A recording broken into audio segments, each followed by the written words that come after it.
You could just ask them to put the conch to the tenderizer, and this is how they're gonna do it for you. So this is what the conchs look like, and we're gonna run into a tenderizer, same tenderizer they used to make like the cube steaks, the beef cube steaks, and the pork cube steaks. So I'm gonna drop it through, and tell them to just do it twice, because if they do it more than that, then it's gonna shred the conch too much, and you're gonna get less.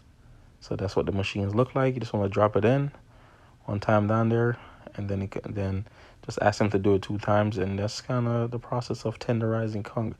If you go to your butcher shop or your supermarket or wherever you buy your grocery, this would be a good thing to ask them for, because that does make the conch very tender, and it's a lot easier than going home and using a mallet and beating it and it doesn't come out right.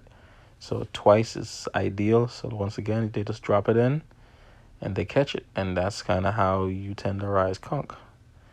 And you can make conch salad,